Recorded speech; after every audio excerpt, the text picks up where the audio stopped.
What's up?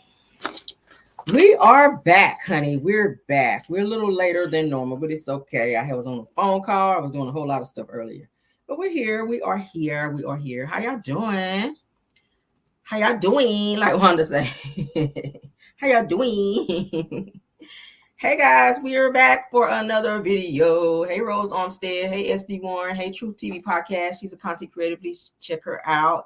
Hi Babette Brooks. I'm sorry. Hey Samra Gerald. Hi. It's Chrissy Time. She said, "What's good, Rail? I'm good. Hey."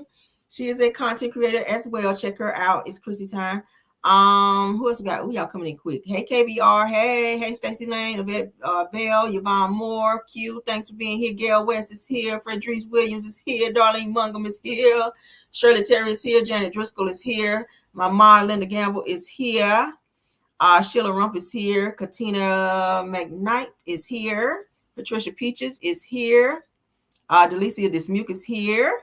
Aries Girl Podcast is in the building. Hey. The chat's moving so fast. Henry Lee is here. Hey, Jackie Wise is here. Bernadette Clemens is here. C. Lewis is here. Truth TV Podcast again. Hello. Carla Van Zant is here. Shonda Allen is here. Essie Tyndall is here. Delilah T is here. Joyce Pick is here. Dinah Black is here. Jackie West is here. Mickey Finky is here. Stacey Lang is here. Juju is here. Yvette Bell. Diana McIntosh is here. Baby Doll 7 is here. Velma Sadler is here. Joyce Pick is here. Shaquilla Douglas is here. Says Carrie, the best content creator, keeps me laughing. Thanks, dear. Marsha Phillips is here. Carla Van Zandt. Thanks for being here, guys. Before everybody gets to piling in, let's go ahead and get started. Shaquanda Lee, thanks for being here, dear. Gail Owens, thanks for being here, dear. All right. Everything said in the video is alleged, in my opinion, and is used for fair use and entertainment. Monica Gillespie, thanks for being here, dear. All right, let's get started. All right, so we got some great topics. Now, as you guys know, the next episode of Love and Marriage Huntsville will be episode 7. In that episode, Martell will have a conversation with Trisha. All right, they're going to be in the gym where Trisha is getting ready to start fake training Martell for Stormy's upcoming event. Okay, T-Talk with your girl. Is she here? T-Talk with your girl. I didn't see her come in. T-Talk with your girl. Thanks for being here. She's in the building. Hey. All right, she's a content creator. Please check her out as well. Why I didn't see her come in? How I missed that? And I got my glasses on too, and I don't even see it. I'm tripping. But again, thanks for being here. Don Simber, thanks for being here, okay? All right, thanks for being here, ZZ. I see you. All right, so let's go ahead and get into this audio. We're going to play the audio because y'all know they be tripping sometimes. Lady Virgo, thanks for being here. Let's get into the audio of Martell and Trisha having their conversation. Martell is going to conveniently mention Mel because y'all know he can't have a conversation about anyone. Thanks, Jeannie Smith, for being here. He can't have a conversation about anything or anyone without speaking about Mel. Sharice Woods, thanks for being here, dear. All right, let's go ahead and get into the audio. Oh, I got to charge my phone up too. Let's get into the audio of Martell talking to Trisha, all right, and he's calling her a side chick as well. Like, this nigga he's a side chick. Martell, you a side chick, but everybody else is a side chick as well, according to him, okay? He don't want to be wrong by himself, so here he go. All right, let's go ahead and get into it. I do. No, actually, well, he is a little bit. No, I hate explaining. It's just you have to explain it. Self-explanatory. You're still married, and you got him on the side, so he's a side chick. No, he's not, because we had separated a long time ago. Yeah, that's what they all say. Nelly said we separated when she was doing her thing.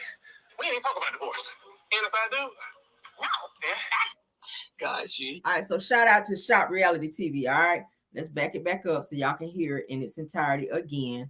Here he go talking about Mel was out there doing her thing. See, he can't have a conversation without talking about Mel. All right, let's hear this bullshit again. This is Martell having a conversation with Trisha on the next episode of Love and Marriage Huntsville. Thanks, Kelly S. for being here. Aries Girl Podcast, Rosalind Davis, Monica Gillespie, Valerie Jones. Thank y'all for being here. All right, here we go again. Let's listen. And a side dude? No, actually, well, he is a little bit. No, I hate explaining. It's just you don't have to explain it. Self-explanatory. You're still married, and you got him on the side, so he's a side chick. No, he's not, because we had separated a long time ago. Yeah, that's what they all say. Nelly said we separated when she was doing her thing. We didn't even talk about divorce. And a side dude? No. Yeah.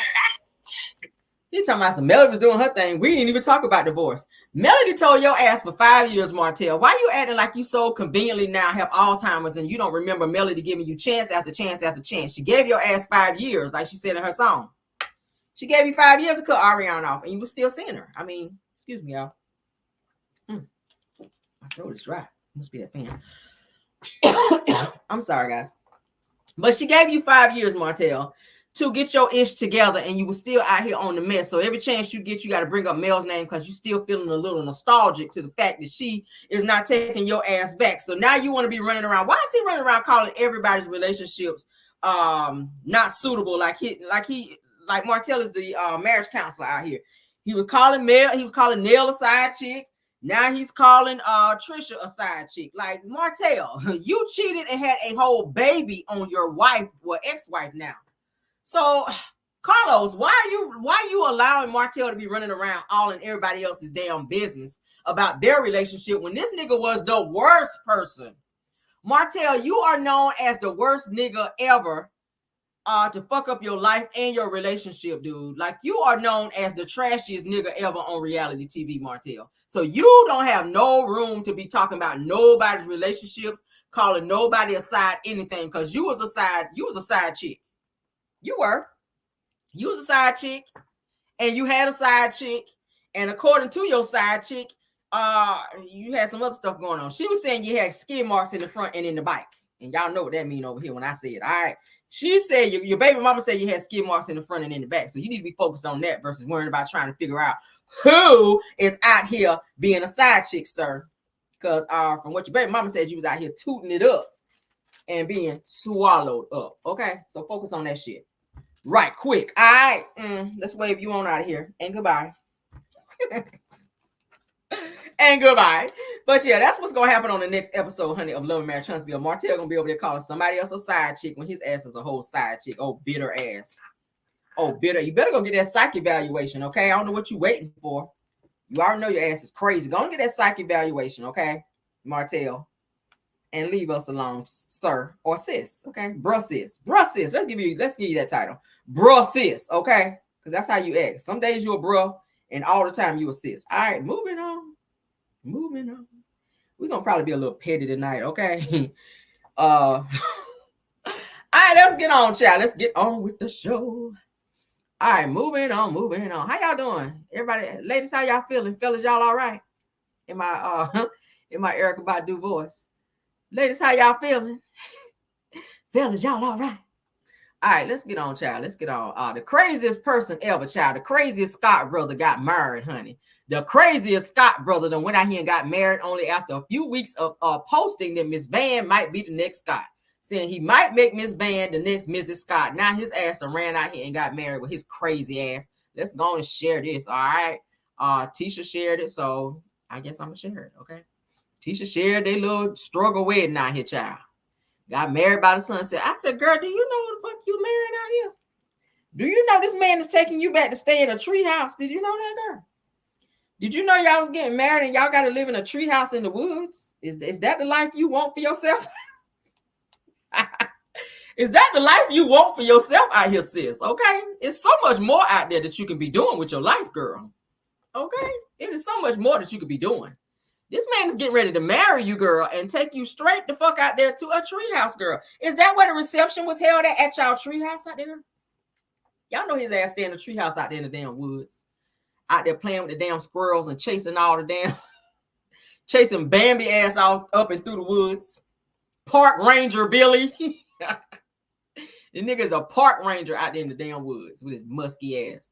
But he did get married, as you guys can see, honey. That's him standing there looking like, yeah, I'm about to fuck up your life. You know that, right? Okay, that's his vows. I, Mark Scott, vowed to fuck up your life, okay, expeditiously. I will not honor, neither will I cherish your ass, okay? I will continue to troll Mel and Miss Van online, even though you're my wife now. I don't give a fuck. And yeah, and I will promise to allow you to stay in my treehouse only if you clean up on Mondays and Fridays, okay? And sometimes on Wednesdays, all right? And don't move too much shit up in there because that's my treehouse, all right? And please come and help me chase these damn squirrels up out of here as well. and wash some of my clothes because I might be, me making some appearances from time to time on Little Match Huntsville, because the last time I was on there, all my clothes was dirty when I did make an appearance on there. All right. Yeah, you had to turn the damn shirt inside out because the shit was dirty. Oh, funky ass. But anyway, this is him, child. I guess I could say congratulations, girl. I guess. I don't know. I guess. Hey, congratulations. Oh, let's turn the volume down, child. All right, I'm gonna turn the volume down and then we're gonna play it so y'all can see this bullshit. So they calling him Scott 4.0, child. Ugh, whatever. Hey, child, just in case anybody cared. All right, just in case anyone cared. Just in case, Lord. All right, so let's move on, child. Goodbye, sir. Get your crazy ass off my screen. Crazy ass. I'm moving on. Moving on. Yeah, she do look crazy as he do, child. Hold up. Let's turn y'all back up. Yeah, she do look crazy, just as crazy as ass do too. But go off, child. Go off. I see that being a train wreck, and I ain't never said that about nobody marriage, because anybody get married, I absolutely want to see you make it, but I just know this motherfucker right here is crazy. Bat shit to be exact. All right, if you look up bat shit crazy in the dictionary, that's gonna be his ass in there like this here on that shit. But anyway, moving on, child. He might have a helmet on too, because his ass with a whole chin strap. Mark, your ass might have a whole helmet with a chin strap on that bitch like this here. That's gonna be him. If you look up batshit crazy in the dictionary, that's gonna be his ass like this here. Looking stupid as hell.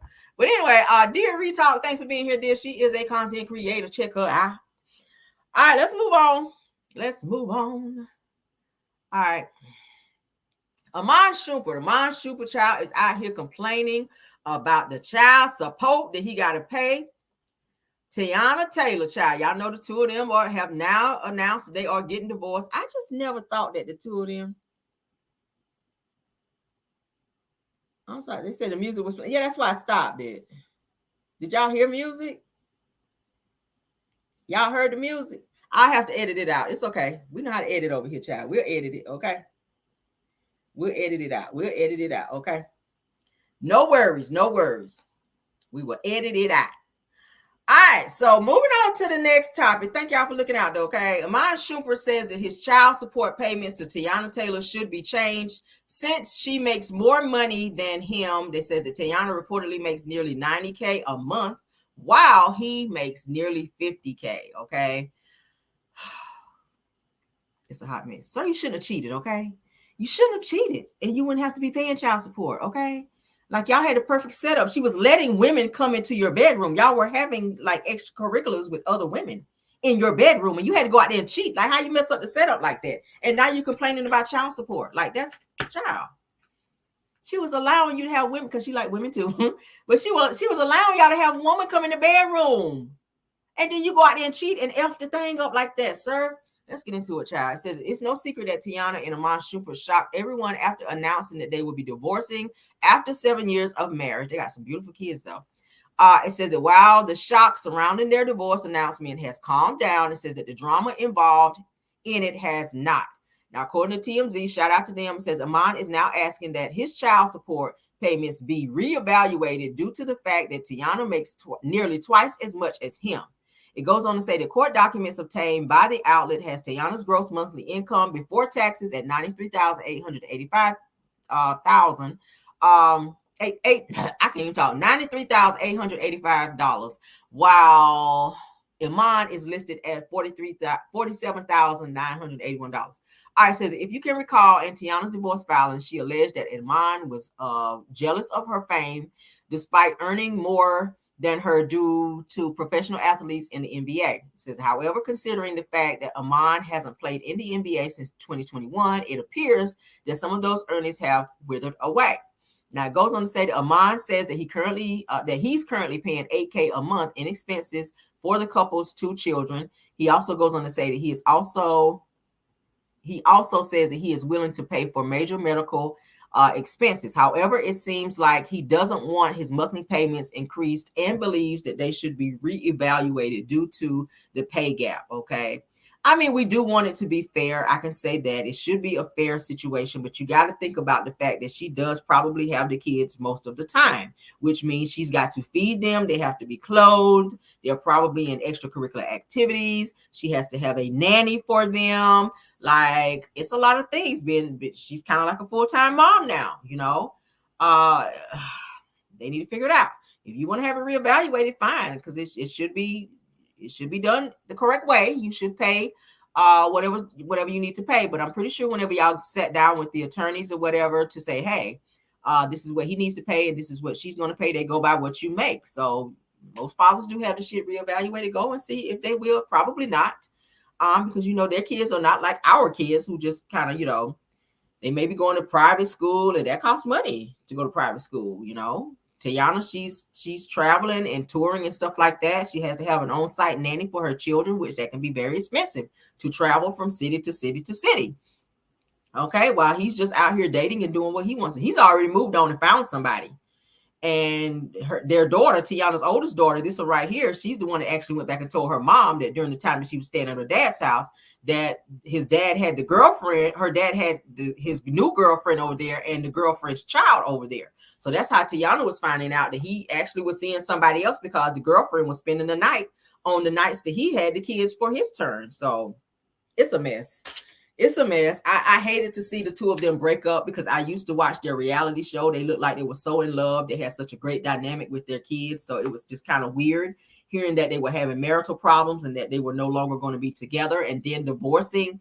Like, it was very weird because they just seemed like they just loved the hell out of each other. So you just never, it just goes to show you just never know what go on in people's house. It's weird, right? Weird. But shout out to them. Hopefully they figure it out. I don't know. Okay. Moving on, child. All right. So for those of you that are going to be watching the Braxtons coming up for the new season, they have released their new trailer. So we're going to take a look at that, okay, for the new Braxton's show, which is coming up this August. I will be watching. I am a fan of the show. So, and I might review it too. We'll see. We'll see, okay? So they have an exclusive look, honey, for the Braxton's new trailer, which will be on WeTV. Shout out to OMFG Reality TV, okay? Boom. Here we go. Whole new series, The Braxtons. We're back! 8 cameras up, 3 cameras up. So I have to ask, why the decision to return to the show? Only my inner circle knows the real deal. The main reason for wanting to do the Braxtons again is because of Tracy. She asked us to do this. This was her last wish. I think it's important for us to return to tell Tracy's story. We've been up to a lot of things. I've been rehearsing for my new Las Vegas show with Cedric the Entertainer. I've been cooking a lot on my Instagram and YouTube shows. I have been producing movies, and I love being a mom. Y'all got so many secrets. Time out. There's a lot of fun. Trina and Tawanda showing up in the same dress is classic. There's a lot of laughs. You point your mouth, Shane. But if you don't use it, you'll lose it. There's a lot of everything you need. Don't miss the premiere of The Braxtons on WeTV. And yes, y'all gonna be watching. Yes, I'm gonna be watching. I like the Braxtons, y'all. The Braxtons give me my entire life. Okay, what's your favorite Braxtons? What is your favorite Braxton? Y'all can put it in the chat, okay? I like them all. Tamar is too much for me. I can't say no. I like Trina. I definitely like Tawanda because I be talking to Tawanda online, you guys. Tawanda's mad cool. I do like Miss E because she be getting them together because she's kind of like one of the sisters and the mama too. But I don't know. I like collectively all of them. I think Tamar is the one that irritates me the most because she's so damn extra about everything and she don't need to be. But I'm excited they're coming back though. I'm super excited that they're all coming back. It's gonna be bittersweet not seeing Tracy. Tracy was definitely, I want to say, one of my favorites of the Braxtons because she kept it real the most. She was, she wasn't too extra. She didn't let them run over her. I keep saying my favorite episode was when she let Tamar's ass have it and let her know you're not fit to bully me. She got all up in Tamar's face, and Tamar was like, "Oh snap! I don't think we're acting anymore. I think that Tracy is getting ready to get in my ass on camera." And she sat her ass back and was quiet too. Tracy let her ass know. But I'm happy they're coming back. Yes, honey. All right, so let's move on. What y'all talking about in the chat?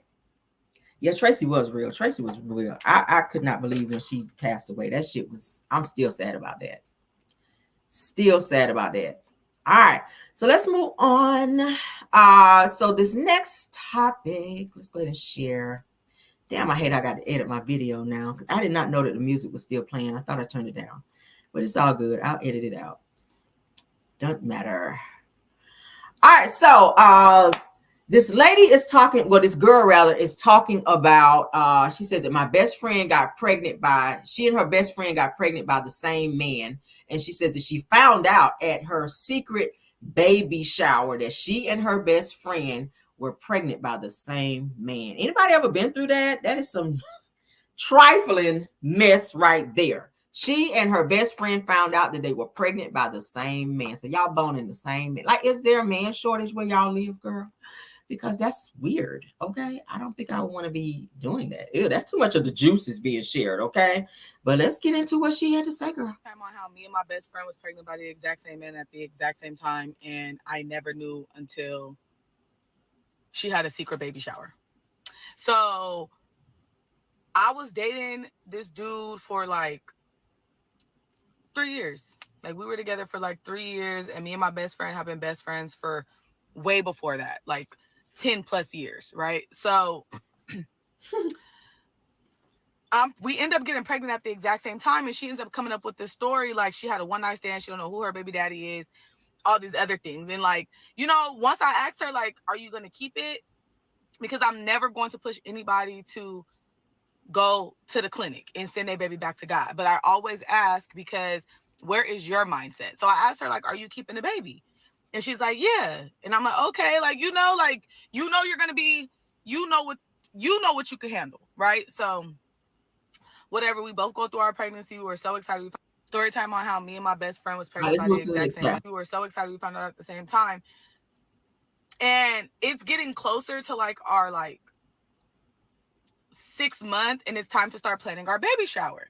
I have no fucking clue all the way up until this point that me and her, like, I don't question it, right? So, because like, why would you be a weird bitch? Not weird. So at the 6 month mark, when we start planning our baby shower, she's like, I'm just not gonna have no baby shower. I just been going through it mentally, emotionally. So the whole time I'm thinking that she's down and out because she's having a baby by this man, by somebody she don't know, right? Just, she's gonna be a single mom. She set herself up for this. Like, she don't know who the baby daddy is, nothing. So I'm thinking that's why she's going through a whole time. The bitch going through it because we got the same baby daddy. Our mutual friends was like, oh, are you going to the baby shower? Boom, let me tell y'all how I got to the baby shower. So once I find out that she's having a baby shower, I check her location because Goof Troop didn't turn off her location, right? So not Goof Troop. I'm like, oh, bet she, the baby shower at her granny house. So I pull up to her granny house, not thinking nothing of it. Just like, why are you being a weirdo, right? So when I pull up, I see my baby daddy's car, because I know his license plate, in the front yard. So I already just stopped, peeped the scene. So I'm like, all right, hold on. Before I even walk into this motherfucker, let me go around the corner, and I end up calling my cousins because we ride at dawn. So I'll call my cousins. They're already on the way. They're like 20 minutes out. I'll call my brother and tell my brother, you pull up too, because I already know me. And if this nigga is in this baby shower, I don't even know what he will be doing here. I already know I'm going to put my hands on somebody. And I shouldn't be putting my hands on nobody at 6 months. So we need reinforcements. I already don't get along with his mama. I don't get along with his sister. I do not work with his family, right? Because now, boom, let me tell y'all how I got. I see his sister walking up. Oh, this is a family full of goofies. So I'm checking everybody's location, and I see that they 5 minutes out. So I'm like, bet, let me walk up in here because I don't want nobody to know that I'm walking in on no BS. Like, they didn't need to know I was on bullshit, but I was on absolute bullshit. Immediately on bullshit once I seen that man car. Like, they don't even need to know what's up. So I walk in through the back gate, and as soon as I walk in, I make eye contact with her, and she just everybody look like they seen a ghost. I look my baby daddy dead in the face. He get up and sprint out the side gate. Oh, we're going to stand on business today. I can bet you that. Not sprint out the side gate. Chase him till he run out of gas. I'm like, what's up? What my baby daddy doing here? And she like, oh, I'm so sorry. He told me he was going to tell you. Something it's not making sense, and you need to make it make sense right the fuck now.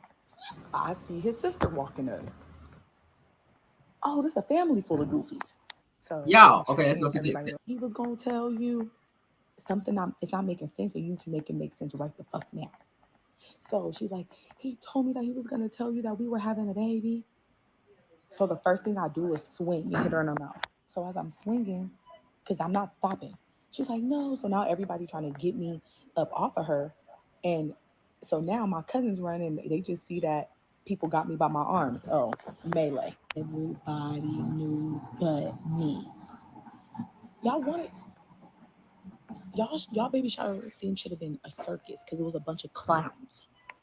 Melee, instant mayhem, instant chaos. So by the time whoever had my arms, which was I think his sister and his cousin, my cousins already came over and then knocked the Mario coins out their head because let her the fuck go, right? So then she ended up running in the house and locking the door, so I couldn't even get to her no more. Don't worry about it though.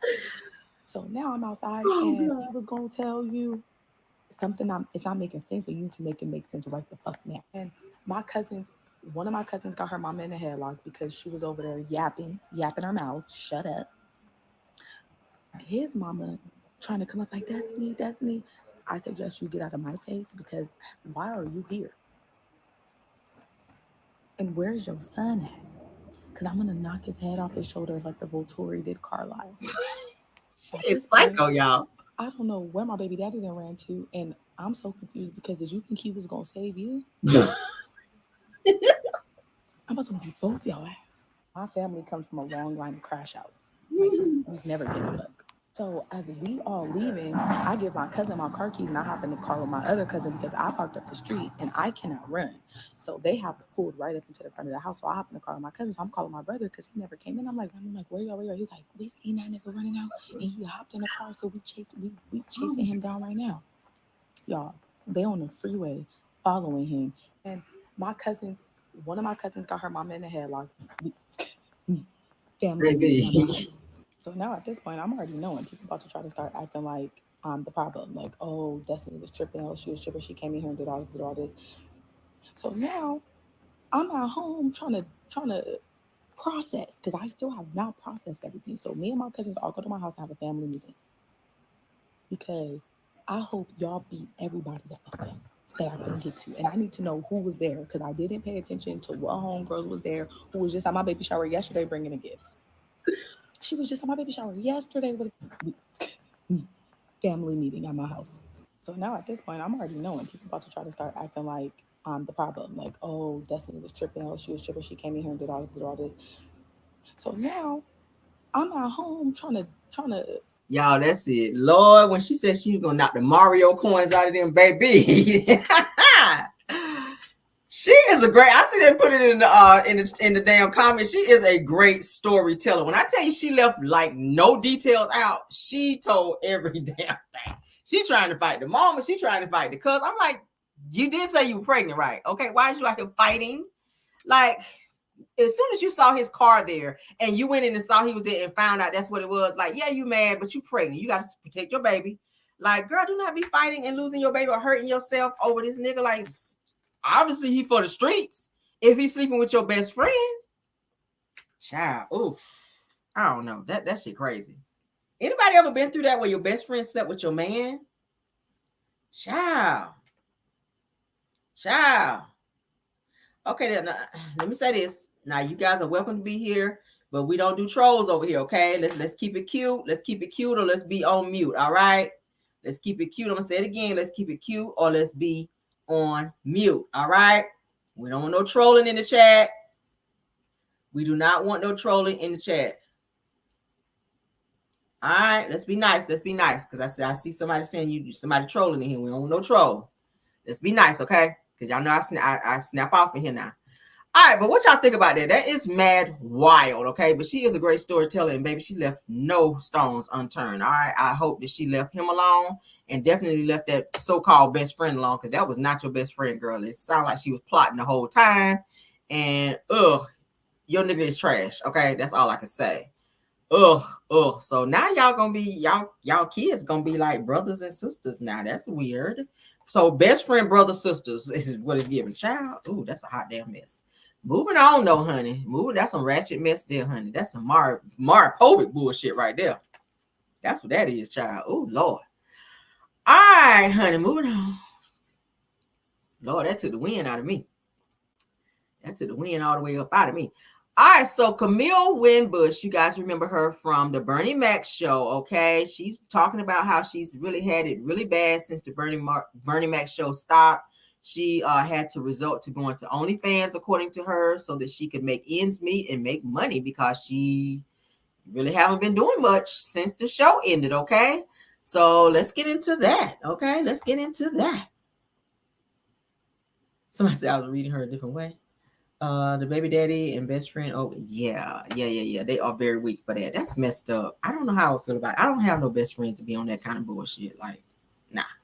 But anywho, and anyway, now it says the former Bernie Mac show star Camille Winbush says that she does OnlyFans because it's a safe way for her to make money due to a decrease of her residual checks. She says that you can't count on any job to last, okay? A lot of celebrities don't want to get like real jobs like out here because they feel like they would get, scrutinized and laughed at and trolled by just regular schmegular people. Y'all remember the guy that was on Cosby show? What's the guy that was married to what's the guy's name? Well, I can't think of his name right now. Y'all know he was working at like a Trader Joe's. Y'all remember? Y'all know who I'm talking about? What's his name? Irvin or something like that. Ivan or something like that. That was married to the light-skinned girl that was up on the show that was supposed to be Claire Husband and them daughter. Y'all know what I'm talking about. When the daughter had the twins. Elvin. There you go. Thank you, y'all. Elvin, whatever his damn name was. He was working at Trader Joe's, you guys, and some regular schmegular people saw him and took pictures of him and uploaded it to social media, and they were like trolling him, like, "Oh, I saw this guy from that used to be on Cosby show working at Trader Joe's." Like they were trying to shame him, but I'm like, he's working. He's doing what he needs to do. Elvin, thank you, Elvin. Elvin was working at Trader Joe's, and they tried to shame him for working at Trader Joe's. I was like, why would you do that? He's trying to support himself. He's trying to, make an honest living. I mean, what do you do when Hollywood is not calling or picking up the phone? You still got bills to pay. You still have a life to live. I mean, you got to do what you got to do. But then that kind of worked in his favor when they posted his picture on there and was trolling him because Tyler Perry saw it and then and kind of helped him get jobs. And then y'all know he was also on Power. Y'all remember they put him on Power where he was the attorney for Tariq after they said that Ghost passed away. So he's the guy that met up with y'all remember on Power? He had some appearances on Power. Whenever Tariq was getting ready to go to college, and he was telling him that Ghost left him this package, but he had to go to college in order to get X amount of money first. So he's been able to get acting jobs now because somebody, decided to try to troll him and embarrass him for doing the honest work. So, child. I mean, do I agree with her doing OnlyFans? That's not really up to me, but she's doing what she feels she needs to do. At least she's not out here prostituting with a P. She might be doing a little, peep show here, peep show there, on OnlyFans. She grown. She can do what she want to do. It's her body, child. But Hollywood ain't calling. So what you want her to do? If she go to Walmart and get a job, y'all gonna troll the fuck out of her. If she go and get a regular 9 to 5, a customer service job, they gonna be like, ain't you the girl that used to work at on the Bernie Mac show? What you doing here, girl? Kind of like SWV's Lily talked about when SWV kind of did like a little breakup thing and they weren't touring anymore. Her money was funny. She was doing a customer service job and people recognized her, and she said that they made it very hard for her to actually work a regular job. She had gotten to the point where, and I saw where she did an interview about it. Lily from SWV was sleeping in her car at like in a stadium parking lot because she had no place to stay. She had no money. And she was actually going to work at a customer service job. And people were trolling her like, ain't you in SWV? What you doing working here? Like, it just makes it difficult. So when people see you on TV and they see you make it, and then you're not making it no more, like, you still got to survive. You still got to work. You still got to do what you got to do. And if hey, God bless you. If you got to get a 9 to 5 or a regular job, that's just what the hell you got to do. I don't think a person should have to troll you for that. I just don't. Because they are regular people. They're regular people. But let's get into what she had to say, because she's explaining to people. I wouldn't explain shit. That's what you choose to do. You grown. That's your body, baby. But here she go. Must have dried up, or like from a job 20 years ago when I was a 12-year-old, yeah, like duh. Because we think the residuals are still coming through though. I mean, they do, but it's not. I wasn't. Listen, if I was on Friends making $1 million an episode, yes, those residual checks would still be very nice. But as time goes on, they get smaller and smaller every year. You're not making the same amount that you were when the show was current per episode. Right. So as someone who was just a kid, don't get me wrong, still making good money, but 20 years later, those checks are not sustainable for a living. With the industry being as fickle as it is, you can't count on any job to last or even to book a job. So over the years, I have done regular 9-to-5s. Oh, wow. I owned an ice cream shop for 3 years when I was a teenager. Wow. And I funded that with my own money. I taught gymnastics to kids where I was making like $11, $12 an hour. So I've done that. Wow. But if I can find a way to make enough to buy a home from the comfort and safety of my own living room, why wouldn't I do that?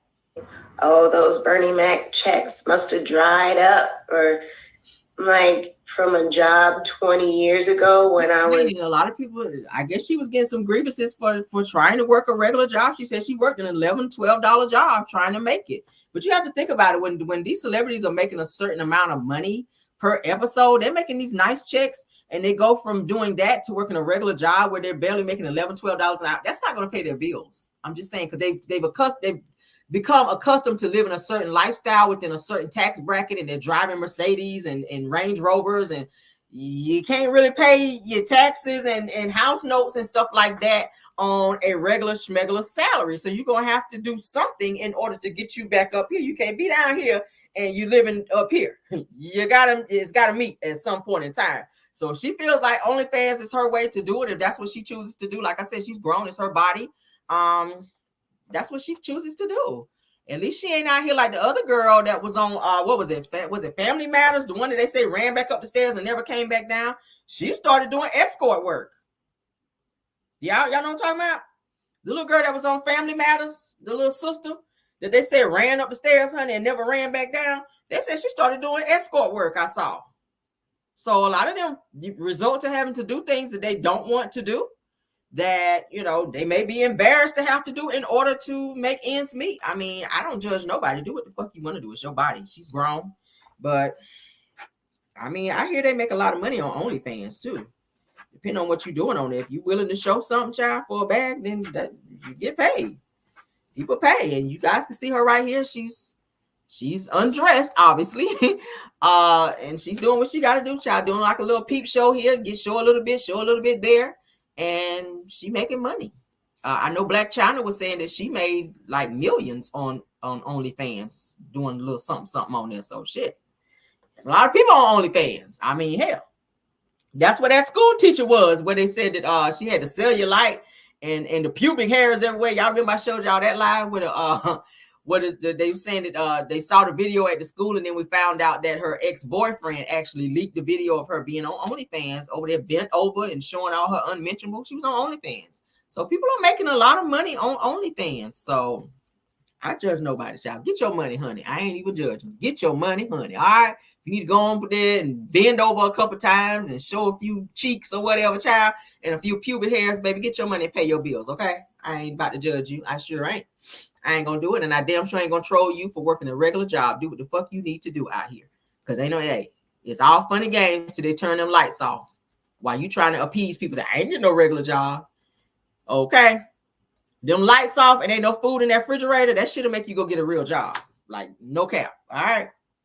Period. Somebody said I get tickled every time I think about that mess. Saying the pubic hairs. Right. You gotta do what you gotta do, child. You better come on some R. Kelly and get up in there and get your money, honey. Okay. Temperature rising. But do that shit. Your body's yearning. Let me stop before I get on Only. Let me go make me an OnlyFans over here, child. Let me make a little change in here. All right. Let me go in here and make me a little change.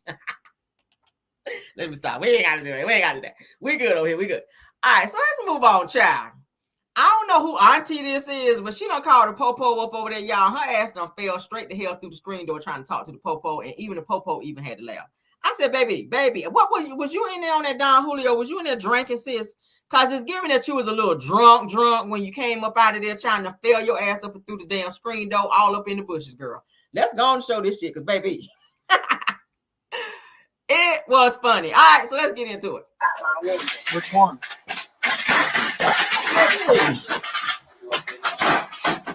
Man, look, I'm so mad. He broke out my window. Which one? No. Man, look, I'm so mad. He broke out my window. Which one?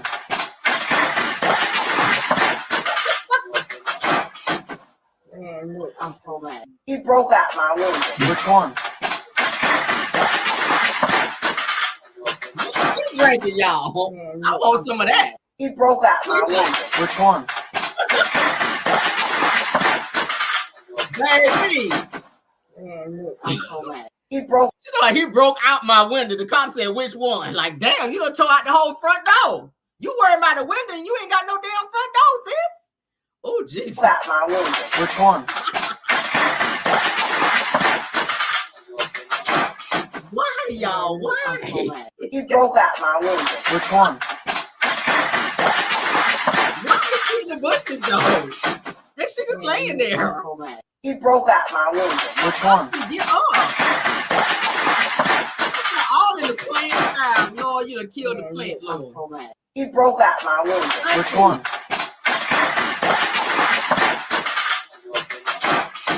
Lord, the whole damn screen door is tore the fuck down, okay? Baby, you gotta have all kind of flies in your house right now, okay? He broke out my window. Which one? Like, girl, why you just open the door? Like, you just bust through the door, girl. Man, look, I'm so mad. He broke out my window. Which one?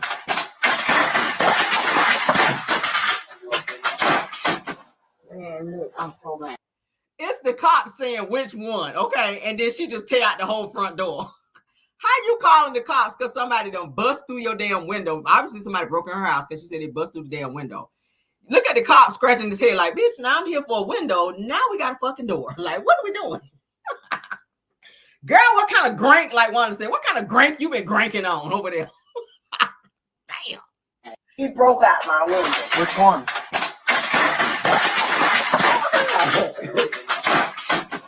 Man, look, I'm so mad. He broke out my window. Which one?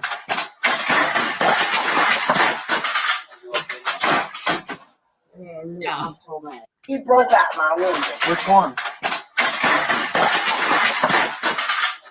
It's her just laying there for me. Let me pause. It's her just laying there for like a good 5, 6, 7, 8 seconds. Like, sis, get up. Like, are you okay? Like, and why you pushing that little metal piece versus like hitting the little latch right here on the door and just opening the damn door? Like, damn, you about to have flies, gnats, and all that shit up in your house. Everything about to run up in your house now because you ain't got no damn screen door no more. Like, who? Anybody got screen door? Like, who got screen doors anymore? I don't. Man, look, I'm so mad. He broke out my window. Which one? One more time, y'all. Now, auntie. He broke out my window. Which one?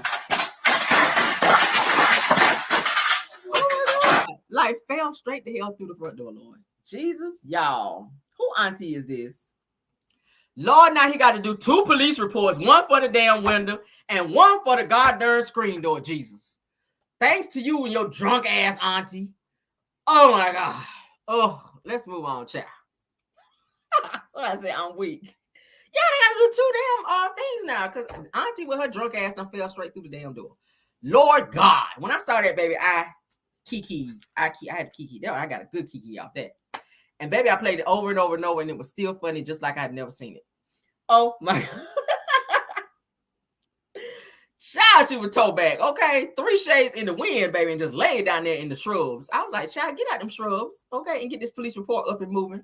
Anyway, child, as you guys know, honey, Basketball Wives is coming back, child. They trying to revive this damn show just like they trying to do Love Marriage Huntsville, child. And Laura Govan, honey, is saying she is returning back to Basketball Wives. I guess Gilbert Arenas ain't giving her no more money, child, because she said, listen, I got to get my ass back to work. All right.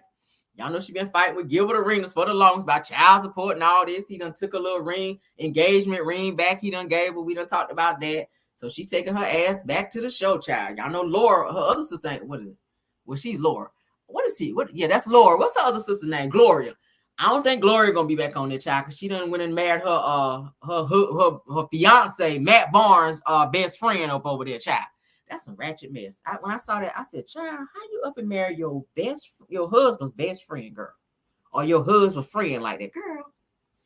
Lord have mercy. So they're saying that fans of Laura Govan, child, are in for a treat as she is allegedly set to return to Basketball Wives. And I'm gonna try to watch a few episodes just to see what it's giving this season. Because I do watch Basketball Wives, but last season was low-key boring, honey, and high-key got on my damn nerves because they weren't really talking about shit.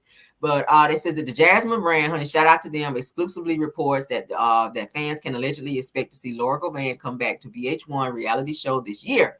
Says that Laura Govan first appeared on the series in 2011 during season 1 of the LA part of the franchise. Y'all remember when she and Malaysia got into that fight, girl? That's when we found out that the Malaysia's name was Malaysia Lakeisha, girl. Malaysia Lakeisha Pargo, honey, put the paws upon Laura. And Laura's kind of holding her own a little bit. But Malaysia kind of died across that table up on her ass. I was like, oh, snap. Who knew Malaysia child could get down and dirty? But she is from Compton, girl. So she had a little Compton came out on her ass. All right, so it says after taking an extended hiatus, child, following season 2, it says that she made the brief guest appearance in season 5. Now, it says that while there's no word yet on her storyline, insiders have shared with us that she has already started filming. Okay, so I guess it's official. She started filming. She will be on there. So, however, it's unlikely that she'll be a full-time cast member, as she might appear in just a few episodes or even a single one. Okay, she gotta get some money going because Gilbert was like, I ain't giving you no more damn money. Now, in the past, Laura hasn't shown much enthusiasm about returning to the series. It says that back in 2017 that she spoke on the Dominic Nadi show, expressing that Basketball Wives isn't really her life anymore. However, she did mention that the possibility of returning as a mentor. Who you mentoring, girl, and why? And when you start mentoring somebody, when you need to be mentored, girl, because your life is a whole mess out here, sis. Anyway, now it says that when asked if she would ever consider returning to the franchise, that the now 44-year-old reality star responded. Okay, it says that the talk is there, but I don't think so. She said, I don't think at this point in my life, if I could go there and be somebody's mentor, then I can do that. Why do you be somebody's mentor? She says, but not so much just to talk crap and banter. She says that's really not my life anymore. So she's saying that she want to be on the show, but under different circumstances. So she want to come on there and be classy, and ain't nothing wrong with that, child. She don't want to be on there fighting and carrying on. But y'all know how I go, child, with Jackie Christie with her crazy ass up on there, Jennifer Williams with the, always getting into it with people, and the rest of them chicks up on there. You know it's gonna be a whole mess, child. It's gonna be a whole entire mess. So we'll see what it's giving, child. We will see what it's giving, child. Anybody excited to see her be on the show? I don't really care, to be honest. I don't really care. All right, let's get on with the show, child. Let me see if I have another topic. I want to go ahead and get into this interview. Yeah, let's go ahead and get into this interview with Apollo Nida, honey. I learned a whole lot from looking at this interview with Apollo, and I wanted to share it with you guys because I learned a whole lot between him and his dynamic with Phaedra. A lot of people kept saying why wasn't he on the actual show Married to Medicine with Phaedra and then showed up at the damn reunion. A lot of people questioned that, but now I kind of get why he and Phaedra's dynamic is the way that it is, the way that he explained it. He's very well spoken too. Okay. I ain't really never looked at Apollo like that because in my mind, I just was always like, this nigga is just a whole criminal for the streets. But Apollo is very intelligent. I mean, damn, he is very intelligent. He's just a damn cheater because y'all know just a few months back, I reported and I showed you guys the video where he was seen on doorbell cam going to see some other girl. And he went up in there. He was booed up with her. They was, had her legs. She had her head up in his lap. And he, you know, they was doing some things, and they showed some text messages of conversation between the two of them. And it was said and alleged that this said side chick was pregnant by Apollo as well. So I don't know how that turned out. He did not mention that on the interview, but he sat down with Dr. Heavenly in order to, let's get you out here, Glory, honey, so we can move on to this damn interview, to talk about some things. He talked about how Phaedra was not there for him when it was time for him to turn himself in.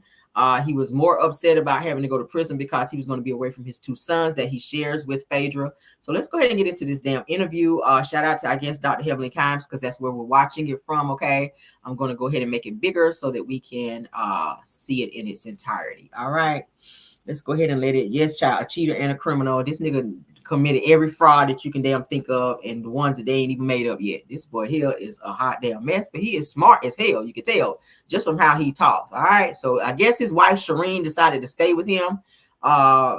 It's weird. I guess they worked it out, and she decided to stay because the way he was talking, like they're still together. All right, so let's get into the interview. This is Apollo Nida is sitting down talking about his prison time. He's talking about his new marriage and co-parenting with Phaedra Parks. All right, let's get into it. Bring his brother in and see what he talk about. Paulo, what's going on? Now you know I'm silly, right? You know I'm silly, right? I'm just referencing. You done seen us on TV, right? I'm just silly and I'm just playing and all of that. I just, you're super ratchet. I ain't even know that. I ain't even know that. You shocked I'm not ratchet. I'm fun and funny. No, you shocked the shit out of me, really. What I do to you, Carlos? Paulo? No, I said when I didn't know your vernacular was like that. I didn't know you get down like that. You ready to go at any time. TTG, train to go. Not train to go. TTG. I'm real nice. The girls be coming at me on this reality TV, Paulo. Now you know that on TV it'll be circumstances. It's circumstances that you're not normally used to, right? In my dental practice, nobody's gonna call me a bitch. They not. So I don't know how to respond to that. And I'm a boss. So I'm used to people kissing my ass all day in the office. So when a girl come to me and they say the wrong thing, the Miami come back out, Paulo. I got you. I feel you. Gotta do better though, Paulo. Can you help me? No, it's good. It's good. I mean, it's good. I mean, you can hold your own, it seems like. Yeah, I try to. Now, they asking me questions about colorism, okay? And I'm just going to go off the cuff. Do you have a problem like being light-skinned, dark-skinned? I remember back in the day, you know, I'm 53 years old. Back in the day, light-skinned brothers used to be in style. Everybody wanted to still are. We still are. Okay. Definitely. Never lost it. We never lost it. Okay. You know what I'm saying? I don't think, no, I never really had a preference. I never told myself, oh, I wish I was, you know, dark skin or whatever. I was always like comfortable in my own skin and very, you know, dominant either way. I don't know if you watch Housewives of Potomac, but that was one of their issues, saying that there was a lot of colorism going on. We actually reviewed it last week with Carlos, but it was a lot of colorism going on, saying that light-skinned females get preferential treatment. Not so much the women. It's possible because, you know, there was a thing at one point, it takes a person. So one time in my life, I used to only like gravitate towards like lighter skinned women, right? And then, you know, once I started maturing a little bit and started traveling the world and seeing, you know, different ethnicities and so forth, then I started realizing like, hey man, hold on, you need to slow down a little bit and not get caught up in that stereotypical mindset and start really just evaluating. And there's beauty in everyone, you know, whether if you're dark skinned, brown skinned, there's gorgeous women that are, you know, dark is dark. You know what I mean? So it's just a thing where you just got to kind of slow down and really pay attention and get outside that stigmatism. I don't know. I'm going to speak from experience. I have two sons. One is 26 and one is 22. And it seems like to me they deal better. I mean, I like the females that have melanin in their skin. They seem like they just act better. I don't know what it is. It's smarter. That's just been my experience, but go ahead on. That part I don't know. So darker skinned girls act better than light skinned. That's a very ignorant thing to say, Heavily. Did y'all catch that? Girls with melanin in their skin act better than light skinned girls? Like, that's so shallow. I don't know. I mean, I don't know. I have like two sides. Like, so like Shireen, you know, she's multicultural. She's from the Middle East. She speaks 3 languages. She's super smart, super artistic. Then you have my ex-wife who is brown skinned and she's, you know, smart as well. So I don't really know, you know. Okay. I think it's about how a woman applies themselves, you know. I agree 1,000%. Okay, I'm gonna keep it professional because I'm gonna let you set the tone. Okay, Apollo, we're gonna keep it professional then. Okay, so how did you get? No, this your platform. However you want to go. You know what I'm saying? I can adjust it however it comes. I can as well. I can sit here with Mama D. I can sit here with Michelle Obama and have a conversation. Exactly. So I don't know. How did you get on Married to Medicine? How did I what? Get on Married to Medicine. You were a shocker to me. I did not know you were coming. I knew there were questions, but I think it was a lot of well, some of the producers reached out to me. Phaedra reached out to me, was more so like, hey, this has been going on during the season. A lot of the women on the show have basically put their 20 cents in and was saying, basically that I'm of non-existence, or, how come my presence is not more throughout the season. And she was just like, hey, there's been a lot of chitter chatter. And then first I think it was like something about an age difference or something like that. And like when we first met and all this stuff. So I was just like, hey, I'm down for it. Hold on, my little baby's calling me. Come on, mama. No problem. So there is a little age difference. So from what I heard, Phaedra said y'all met in high school. What high school? Y'all was in Atlanta? No. She wasn't in high school. I was in high school. I was like in the 12th grade. I was in Dunwoody High School. Oh, okay. So y'all met when you were in high school, and then she's a little bit older than you. Okay. Correct, So you came on Married to Medicine to just set the record straight, because a lot of people were asking the question, Apollo, why is Apollo here? What is he doing here? How does he have to do with Married to Medicine? But it was basically to set the record. Now I'm gonna tell you, Apollo, I'm a messy one, but I didn't ask about you. It wasn't me. Okay. It wasn't me. Yeah, because the thing about it, I don't mind. Y'all hold my own. I don't mind speaking my truth. And can't nobody really, when it comes to that, I'm gonna say what I gotta say. And one thing about it, I'm extremely active in my kids. Matter of fact, Dylan just came from Six Flags, just dropped them off. You know what I mean? So I'm super active. It's just that I guess once you get off that platform and people's not regularly in your life daily, then they're not gonna know. And so it's like, everybody has, something to say or has an opinion, but, hopefully we did set the record straight and, we can carry on and figure out, the best fit. Do you miss TV, being on television, doing, reality TV? Do you miss it? Yeah, I think, I won't necessarily say if it's a miss thing, right? I'm really blessed where I'm at and what God's provided for me, as of now. Is it something that if I could revisit it, would I do it different? Most definitely, because when you're in it, hindsight is 20/20, and that's for real. That is a true statement. Especially when you have such an opulent a forum and you have such prestige, and you can actually take your likeness and your image to a whole nother level and catapult it into something that could be, super mega. And I think that I really misappropriated that to some degree.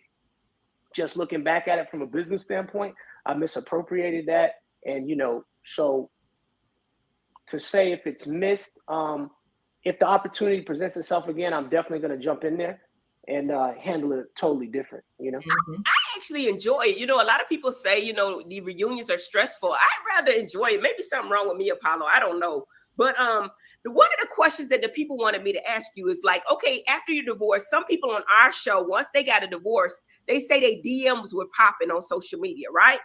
Mm-hmm. So I know for sure that after your DMs probably were popping too. You respond to the people in the DM, and how did you decipher which ones to respond to and which ones not? Would you have responded to a baby emoji? No, I never responded to that emoji. But it's more so when I got a divorce. Remember, I was incarcerated when I got divorced, when it was actually final. Y'all still have access to the internet though, too, right? Right. Well, it's not that type of internet. It's more so like a core link system. It's actually monitored by the U.S. government, so they can kind of see what comes in, what comes out. But I did have someone that monitored my stuff, and I was regularly, how can I say it? It was my social media page was definitely accessible. So I really didn't pay it much attention, because you never know who's lurking out there, and you have a lot of people that don't wish well for you, and you kind of set traps and stuff like that. So you have to be wary of those things. So you didn't respond to the DMs. You didn't. No, I'm more so like, I won't say old fashioned, but I'm more so like the hey, how you doing? To meet that type of person versus trying to internet date or something like that. Mm-hmm. Yeah. Come here, mama. So okay, so now you're in a full-fledged relationship. You're married, right? You're married. Yeah, married. Yep. So tell us, everybody asks the questions. I'm a relationship expert. I didn't know if you knew that or not. Oh, really? Really? Yes. Okay. So tell me some of the obstacles that happen in relationships. And, for me, I know that it's probably more difficult for a second marriage to last. So what makes you keep your marriage flowing? Well, it does. It still has its ups and downs. I mean, it's all the time. Whether I do apologize for that. No problem at all. I don't care. Hold on. Come here, girl. Stop it. You're acting stupid. It's like I'm babysitting here.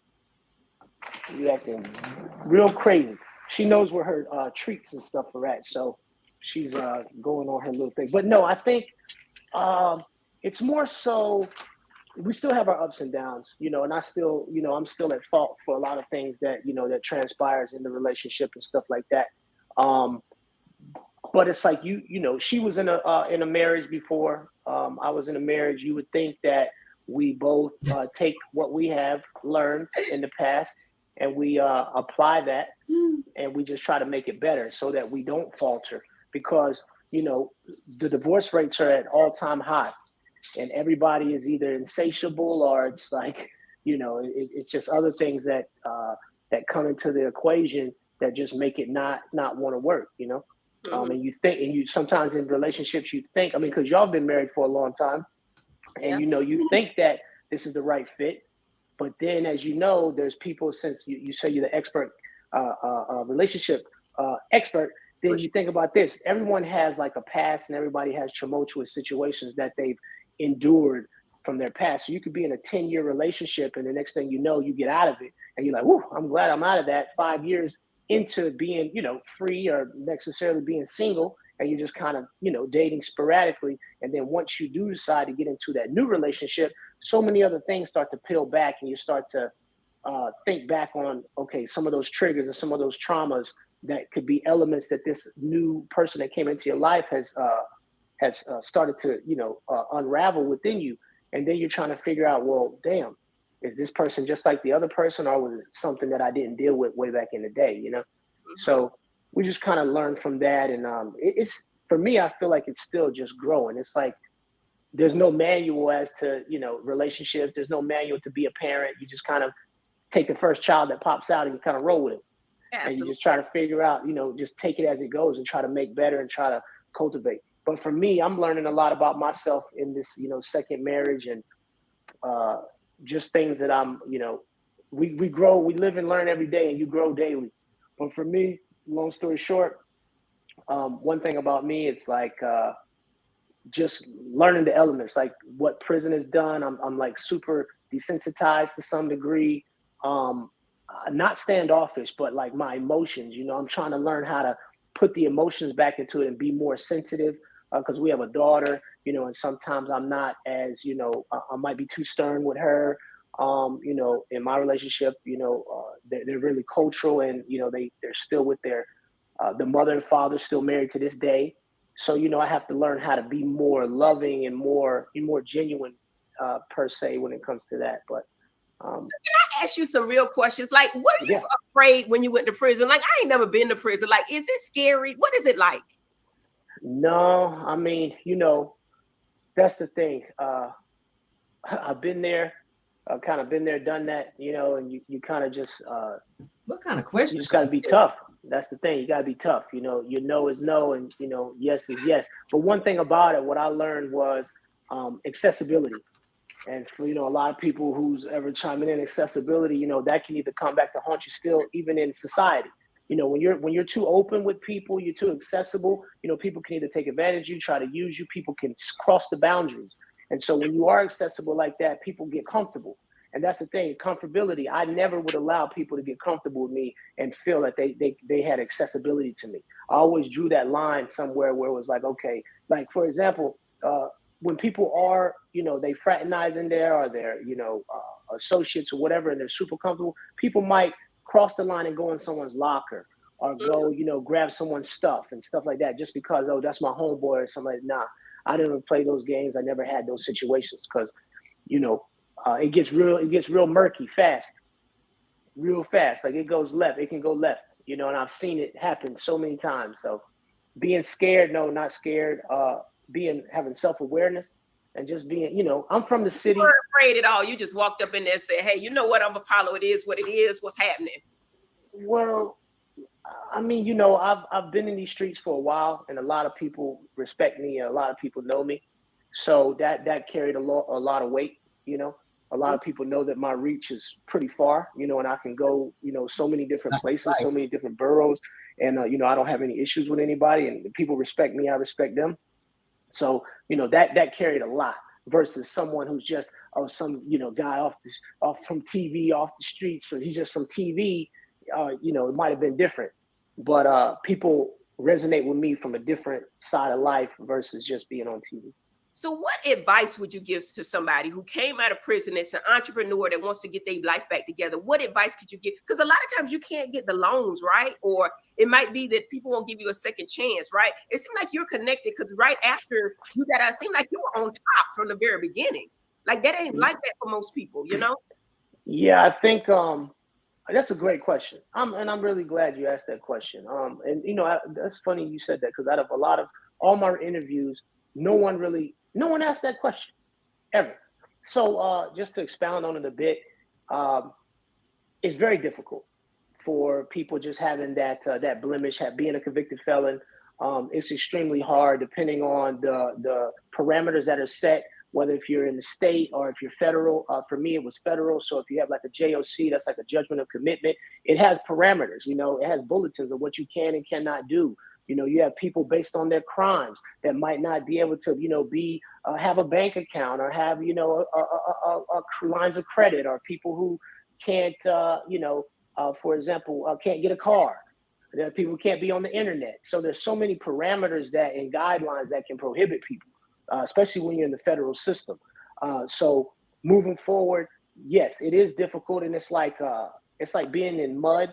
And your tires, you got slick tires and you're slopping up mud, for that analogy, and it's hard to catch traction. So the advice that I give a person is, one, when you're in there, you definitely don't want to waste your time. From the day that you go in, I would say it's like you have to digress for a minute. You have to collect your thoughts and know that, okay, I might not be getting out until when, right? And then, okay, so you have to resonate with that and bask in it and say, okay, you know, it's reality. It's reality at this point. So, okay, if this is my reality now, how can I make better, okay, out of this circumstance that I'm currently in? And then what can I do to prepare for the latter? So you need to read, you know what I'm saying? You need to stay out of the BS that goes on in there. You know, you need to start preparing and putting, if you have key elements and you have individuals that's in society that's readily available to help you, and you have a business set, you know, mindset, then it's going to be fairly easy for you. You know, but if you don't, if you're one of them goofies, then, hey, it's just not going to work. You know, and then it's also hard for people to trust. Like, it's so funny. I was speaking to a business associate of mine. I don't speak any names, but just the other day, and you know, I told them, I said, listen, you can't judge me for all of the thousands of good things that I've done, and not the 5 bad things that I've done. Right. Because here it is. Even to this day, I'm still. It works. It's like, I won't say it's hit or miss. There is a lot of favor. I do appreciate that, you know, for everyone out there who gives me the favor and gives me the opportunity. It's called a fair shake to me. You're giving me the opportunity to show you, to prove to you who I am and what I can do, versus, oh no, I'm not going to trust him based on X, Y, Z, based on his past or this, that, and the third. And there's a lot of misconception of my case, my crime, whatever, you know. So, you know, the individual needs to definitely keep their head down and keep focused. And when they come out, you know, put that plan to use. Don't just sit back, you know, but I'm guilty of it too. You know, I have a journal of so many things that I have not yet chipped off the list, you know, but you have to stay to the grind and say, okay, let's sometimes you have to reel yourself back in. It's okay. Don't get caught up in here, because you get out, you ain't had no woman in a while. You want to chase the woman, you know what I'm saying? You're trying to chase the dollar, and you know, home in on your support system and put one foot in front of the other, and just know that today is a good day, because when you have these elements, it's called freedom of choice and free will. See, when you're in prison, you don't have freedom of choice and free will, because what freedom of choice and free will gives you is the ability to choose and change your current circumstances. See, when you're in prison, you can't choose and change. You have to go with what it is. Even the person under the bridge, the homeless person, has freedom of choice and free will. They can change their current circumstances if they want to, right? So when those elements are taken away, you're kind of screwed. So just realize one foot in front of the other, be blessed, be thankful for everything that you have daily, and just piece by piece, put it together. Because, you know, it could be something as, okay, let's just say, hey man, you don't have the money to pay your mortgage or your rent. It's not the end of the world. Don't panic. Don't do nothing drastic and go out. It's not the end of the world, because you still have 30, 60, 97, 100 and something days before they actually going to foreclose on you or whatever. Mm-hmm. You know, you can buy yourself some time. So don't panic, so that's my advice to people, man. Just, don't be pretentious. You keep your head. A whole lot about business. What kind of business were you in? Because, I'm saying for the prison people, when they get out, I'm thinking it's hard for them to get money, right? Man, it's hard for them to get a job. It's hard for them to get money. Well, they have to realize, that's a whole nother conversation when we get into, the different platforms of financial, literacy. I mean, when it comes to that, I mean, that's one of my expertise right there. So again, it just doesn't happen overnight. I've been immersed. We're going to do a 2-part to this, you guys, because we have a long way to go, and we're definitely not going to be able to finish this tonight. So I'm going to stop it at a certain point, and then we'll pick up on the rest of it tomorrow. Okay. In the business world, I've been an entrepreneur since I was 11 years old. And that's the thing. That's the caveat for me. I had my own lawnmower service. I was making $400 to $600 a week. When it got cold, I sold 3 products in school. I sold candy in school, only 3 products. And I was still making like almost $300-$400 a week. So I've always had that mindset. And then that mindset, trickled into other things. So it was more so, it's very difficult to get a loan. One, these people that go away, they don't have credit. You got to think about that. They come home, especially, let's just say a person did 5-something plus years. Either when they left, no one took care of their credit. They have debt. So it takes 7 years for things to fall off. But they have so many different platforms and programs out here to where, you can reestablish yourself and build your credit and things like that. That's readily available for people. When it comes to real estate, don't fall victim to jumping on these programs and these bandwagons without doing your research. Because there's so many. Let me go forward. This is the thing. Currently, my JOC, I have nothing. So let's go forward. Basically, what you're saying is just like my husband says, your character and your word means everything, right? Oh, most definitely. And that's how he feels. That's how he's able to get so many clients and everything. You're saying, even though you went to prison, people know your character is good, your word is good, and you know on the street. That's how you did it. Basically, your word and people trust you. So that's amazing. That's amazing. Yeah, that's how that worked. So to cut it short, I mean, I want to get to where he's talking about faith. Trying to be on the camera. He's not on social media. He does not watch the show. So I think that helps me a whole lot. So when we get but he lives in the show though. Right, but he doesn't. Have you watched our show? Some of it. I mean, he personally. You know what I'm saying? He'll give his honest opinion and then he'll back up out of it. You know what I'm saying? He's not like one of the guys that's all into the minutia of the show. He's not doing that. And he doesn't watch it. So when it comes on, people like they said, you relive it 3 times. Mm-hmm. He doesn't watch it. When he comes to the reunion, and then I do so much on the show. The drama of it, they tell him to stay home because I act differently when he's around. You see what I'm saying? Okay. To answer your question, I do think that depending on the platform, because when I was there, that kind of resonated with me. I seen that you all. There were individuals on the show who have had some ups and downs, and they weathered that storm, and that was because one or two things: either the outside of you all, outside the castmates, were a bona fide backbone and was support system that were saying, "Hey, stick in there, work it out, don't just throw in the towel," and you had the cast who were also rallying behind, saying, "Hey, stick through it, and hang in there and work it out." Now, on our show, for example, you would have someone who is your show now. So our show, So our show, Married to Medicine, right? So the old show, so like the Housewives is more so would be something happens, they're coming, one of the women are coming just being catty and nasty and saying all kind of negative, derogatory things that it psychologically, it makes the person want to throw in the towel anyways, right? Because if you're getting all the negative and no positive, what do you want to do? You want to give up. You just want to quit. So I would say you guys seem more family-based, family-oriented. We're actually real friends. Okay, yeah. So maybe that helps too. That helps too because, you have to make the friend. When you're dealing with the housewives, you have to actually make the friend. You have to find someone that you might be compatible with just to know they're going to come and stab you in the back. Just know that at some point. I don't think anybody, and there's no one person on that show that's genuinely friends. He really did take over the interview. To this day, there's no way. I don't see it. I haven't seen it. And you can't tell me that otherwise. I've been there since 2009 or 2009 or 10. Okay.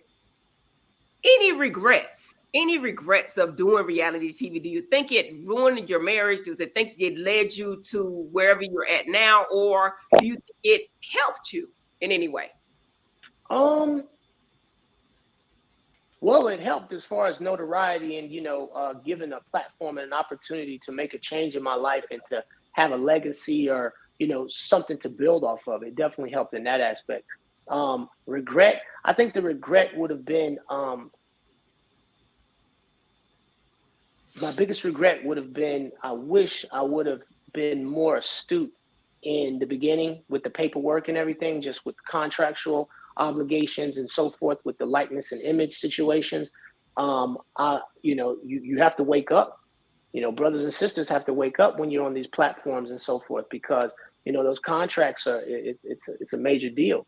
And, understanding, and it's more than just reading, it's the comprehending and knowing. Because a lot of times we'll get these contracts and it looks like the doctor he take me all the way around from a financial standpoint. Hold on, let's go forward. And where I was at, much better. I mean, in terms of, just look at the difference. I mean, you have a woman who sat here and sacrificed. Okay, for one, that Secret Service is coming or came, right? You know that I'm eventually going to have to go away. Two, you still have preliminaries in between there. You have to go to your arraignment. You got to go to your first appearance. This person was nowhere to be found, but Shireen was there every step of the way as a friend, as a genuine person, as a genuine friend. Like, hey, regardless, I'm here. I got your back. Other people, my mom, my brother, I'm here. This person wasn't there. So he's saying his new wife, Shireen, who he was seeing while he was still married to Phaedra, was there for him, and Phaedra was not there during the time that he was going through his legal stuff. Because, like what you said to the latter about having that support system or people in your ear with the TV, it's not even just the cast, but you got your managers, you got your PR. All those people need to make money, and those people make money off of your image. And if your image is tainted, how are they going to make money? So it's best that they steer you in a different direction, other than truth, other than being a person who is going to say, you know what, I got in this bed, I'm a roll, you know what I'm saying, and I'm gonna make sure everything is cool. So my situation now, my wife now is demeanor wise, just the lively person. Make sure she cultivates certain things. Like, she could give a damn about a bag and a car versus, did we eat tonight and is everybody happy and is everybody, thankful and healthy versus some opulence or something like that. That's not really her. That shade towards that's not her thing. Now, she puts it on, she gets drippy when she wants to, but my relationship now is much better than it was back when. So to answer your question, no. And I often thought about that, not just with you, but in general, if that happened to my husband. I love my husband with all my heart. I swear to God, I would have been there from day one to day's end. I would have been there when he got out. I would have stacked our money. He would have had credit, everything. I'm not talking about you. I'm talking about me. Knowing what I did with my man, I would have been there. I would have stayed through it. But that's it's just people. Some people just change. They switch up. They switch all the way up. I can't really account for that, of how it happened. But Shireen was a person that dropped me off in prison, and she was the same person that picked me up from prison. But I ain't trying to be messy. I'm saying I don't know. Weren't you with Shireen before you got a divorce? Like before you went? So that's what everybody thinks. So when we was already on the out. So I met her in September of 13. Okay. I was up visiting some friends, or one of my best friends in Philadelphia, and I met her. We were all friends and so forth. And then I was already going through my situation with Phaedra for the most part. But then when the Secret Service came in October of 13, and at that point, I just kind of broke down. I was up there, and Shireen seen a different side of me. It was like, hey, what's going on? I was trying to stay recluse and keep it to myself. And she was just like, yo, what's up? And I just broke down. I broke down. And then at that moment was like, yo, I'm here. She was like, yo, I'm here for you. Like, cause I really broke down. I was more so upset that I was leaving my children. Everything else didn't matter. It was only that I was going to be away from my children, and I fucked up, So that's more so what it was. And she was like, look, I got you. I'm here for you. I'm your friend. And this was just the start of the beginning. This was like just getting into the friendship. And then we just kind of kept going from there. And it didn't really still married, but y'all had checked out. That's what you're saying. Yeah, for the most part. Once I seen that you didn't give you got to make a decision. Me personally, this is my life. I have to make a decision, right? Because I'm seeing that, okay, you don't really care. So now I got to start putting the pieces of the puzzle together. I got to start putting my future together at this point. Like, okay, you know what? I'm going to be gone at some point. Don't know when. Don't know, when they're going to call me back in, because it was a seizure warrant just to come in, collect data, see exactly what I had going on, so forth in my laptop and in my electronics and stuff. So at that point, you just kind of know, hey, you better get ready, and then you kind of have a little bit of insight, like, hey, man, you better get your shit together and figure out what you're going to do. So then it's like, okay. I just know my man did for me that I could never turn my back on. Hey, that it seems like in that case that didn't matter, because it was like not a, like I say, 1997 all the way up was a long time. 2000, then getting married, having kids. You got to think about what was the point. What was the point? You wanted to have 2 kids. Would it be safe to say you're still angry at the person, or have you just gotten over it, or you just no? What? I mean, no, not at all. I mean, no, definitely not at all. That's see, one thing about it, like I try to raise my kids and teach them, if you expect to have blessings in your life, you can't have malice on your heart. You can't wish ill will towards nobody. You have to have a clear conscience every single day. I could get into an argument, and I try to just eradicate those negative thoughts.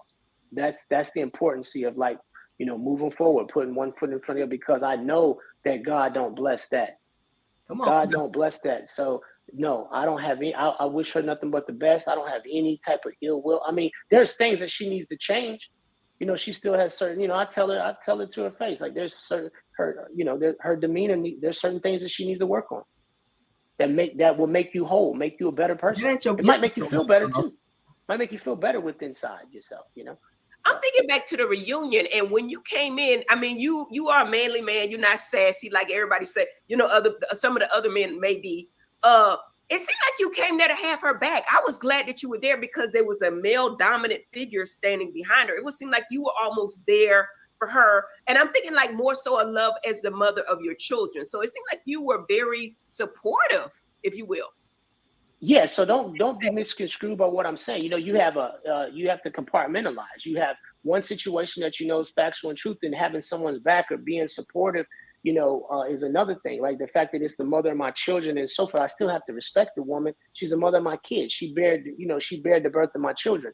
Will I ever have to, I don't know about being indebted, but being appreciative of that. That's just being a man of God.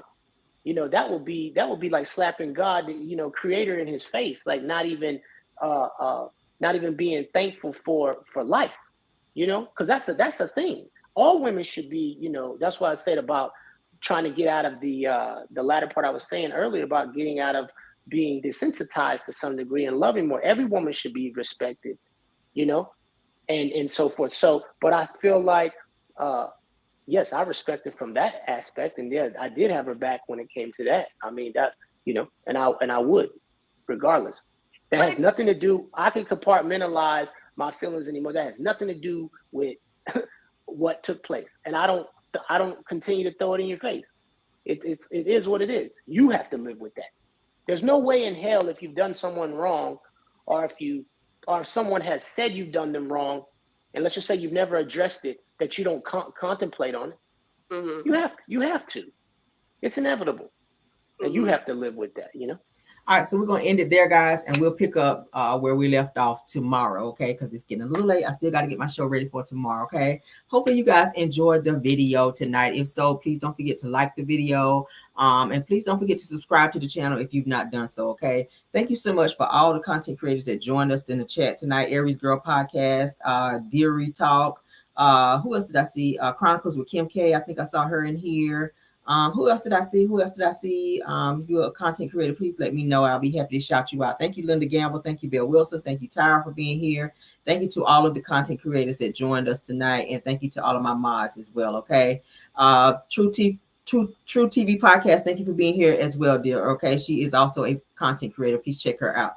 But thank you all for being here, okay? We're going to get out of here. Hopefully you guys have a wonderful night, okay? I will see you guys in the morning for Car Chronicles, all right? Love you guys down. Let's stop sharing, and we'll pick up there where we left off, because I wanted y'all to hear what he was saying about Phaedra, okay? But we'll pick up there tomorrow, all right? Love you guys, and bye. Let me get to my... And bye.